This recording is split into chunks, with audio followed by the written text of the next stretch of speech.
Hey guys! Welcome back to my channel. And for today's video ay i-share ko lang sa inyo.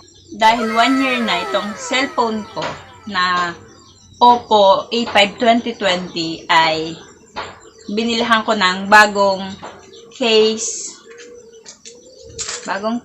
at saka bagong tempered glass, yung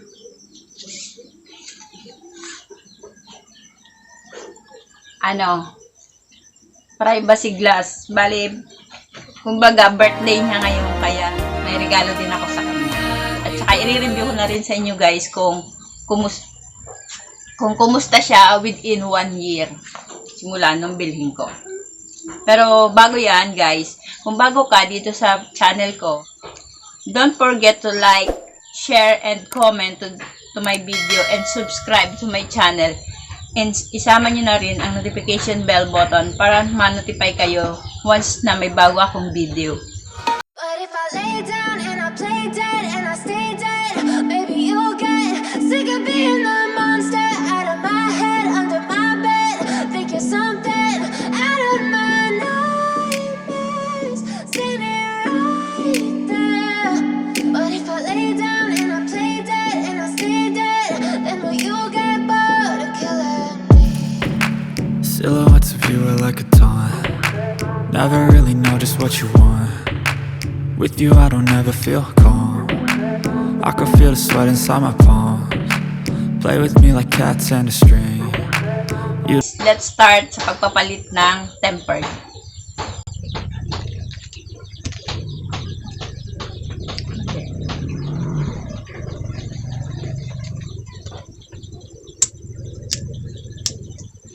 Anong tayo?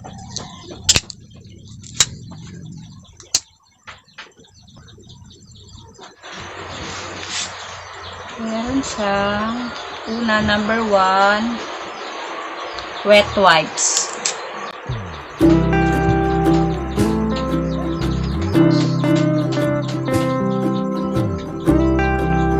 Then, pag ganyan na, isa na siya.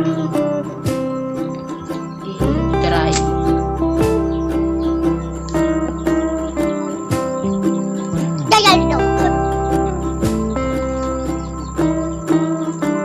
Punas lang hanggang siya i-dry.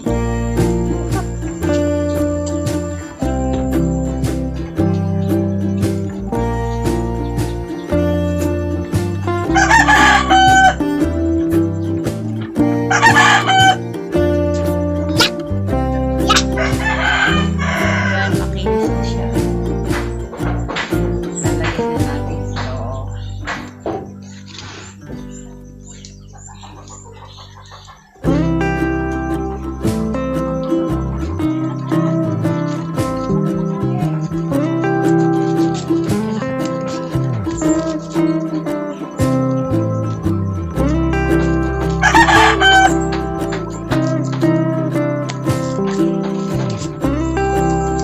Dapat na siya guys.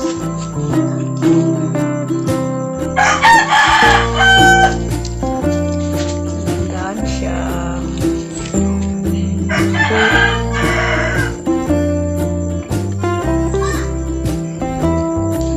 Okay na siya.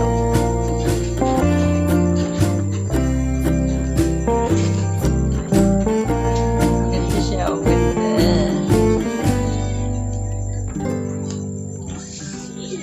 Tapos, papalitan na rin natin siya ng maganda pang girl.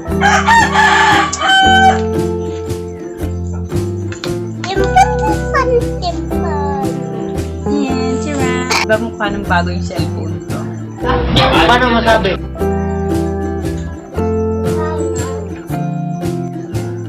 Okay naman siya guys. Ayan guys, napalitan ko na ng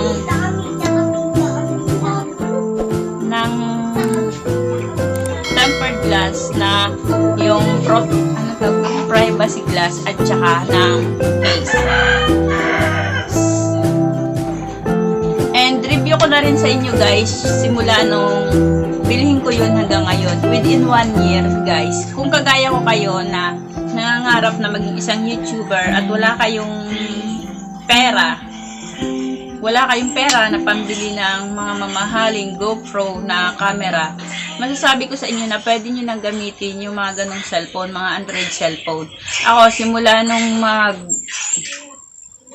mag-video ako, halos lahat ng video ko ay kuha doon sa cellphone ko na Oppo A5 2020. Kaya, kayo na guys ang bahalang tingnan yung mga last video ko kung okay naman siya. Pero para sa akin guys, makikita po sa tingin ko na hindi siya sagabal na kahit hindi kuha sa camera ay ayos na yung ayos naman na yung quality nung video. Tsaka guys, pagdating sa camera, talagang maganda siya. Maganda yung sa Oppo ko. At saka masasabi ko nga na hindi ako nagsisisi doon sa pagbili ko dyan.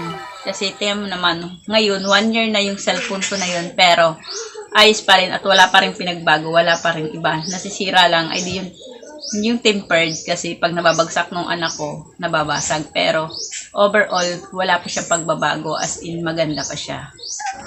At dagdag ko na rin pala guys na talagang yung cellphone na Oppo A5 2020 ay pwede